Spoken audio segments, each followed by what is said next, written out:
you got to surrender all of that at the end of the day as well, as you fall into sleep in the astral planes there and start to go into that dream state of what tomorrow could bring.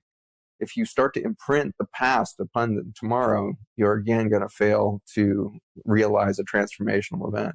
You're going to simply repeat. And so surrender at the beginning of the day and surrender at the end of the day. And between those two bookends, you're going to find a lot of miracles and a lot of beauty in humanity. Absolutely. I love it. Surrender. It's so important. So thank you for sharing that. I've got 3 rapid fire questions for you now. Are you ready? I hope so. What is one thing that we can all do today for our health? Get outside. What's one thing that we can all do today for more wealth? So more abundance in all areas of our life. Hug more people. And what is one thing that we can all do today for more love? See the beauty. I would like to explain that one. Beautiful. Yeah, go for it. I have been struggling for the last, 10 years for sure, but I think really through this whole lifetime, I've been struggling to understand love. And I've looked at my own journey and the many heartbreaks I've had in relationships. I look at the parenting journey, and my kids now 22 and 20 years old and both very successful in their own rights and very unique human beings and proficient adults and everything else. And I wonder if I even know how to really love them, because I can't see all of them. I never could. I get these glimpses of the majesty in both of my children, but I can't really wrap my head around that. And so I've always had this sneaking suspicion that I don't know how to love. I don't know how to really do that thing completely. I don't know if I even know the definition of love in the end. And no matter how many books I read on the 5 types of love and all of this and all of the words in Eskimo for love, and you can read all of that. Now living in Hawaii, aloha means hello and I love you, and goodbye, and all of these things. Like, there's so many references. The Beatles, for God's sakes, are trying to tell us what love is. And so in that journey, I was developing a real almost insecurity within myself, a fear that I didn't know what love was.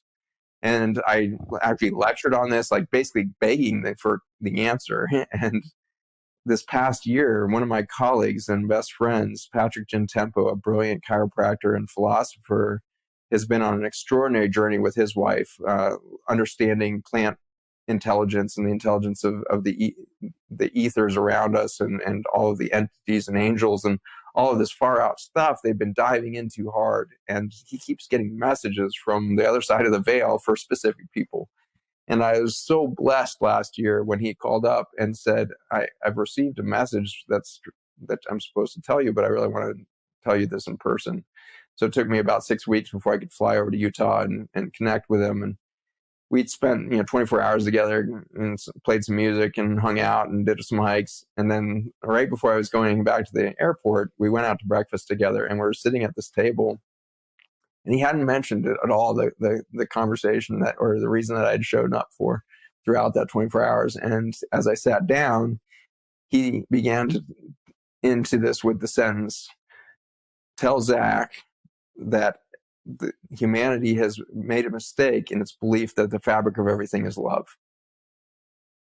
And I got goosebumps all over my body at that moment. And I knew that whatever was going to come out of his mouth at the next moment was literally the most important truth that I had been chasing in this lifetime, maybe many lifetimes before.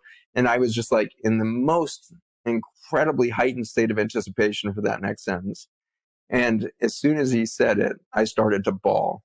And I just cried uncontrollably in this restaurant in the morning. I just couldn't, it was the most, one of the most unleashed cries I've ever had in my life. And what he said was that the fabric of everything is beauty. And in seeing the beauty, you will experience love. It just solved the entire equation instantly for me, because I knew beauty. And I knew deeply that I could even see the beauty within myself. And in that moment, I knew that love was not the fabric of anything. Love is not a thing. Love is not something that I need to generate or need to focus a beam of to everybody else.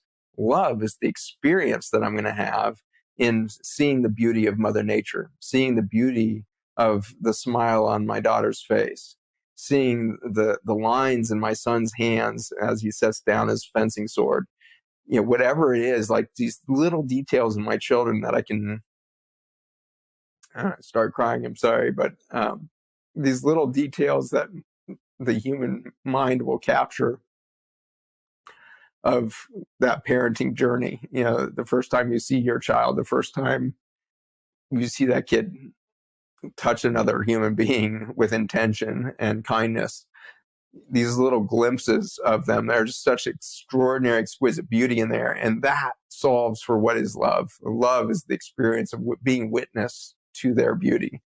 And at that moment, I just knew that I loved my kids so thoroughly. And I had never failed in that love for them.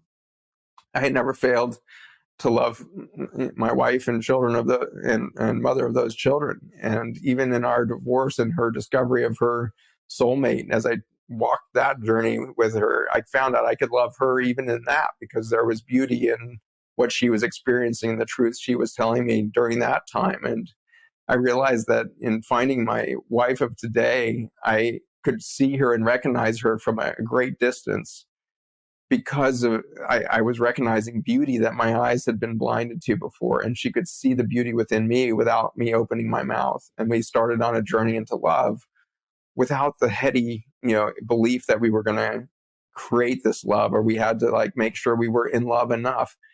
It became this instantaneous realization of that there was always an easy access to love. There was never a deficiency of love, because it was not a thing. It was an experience. And I've had that experience, and I look forward to having it more intensely with every human being I meet.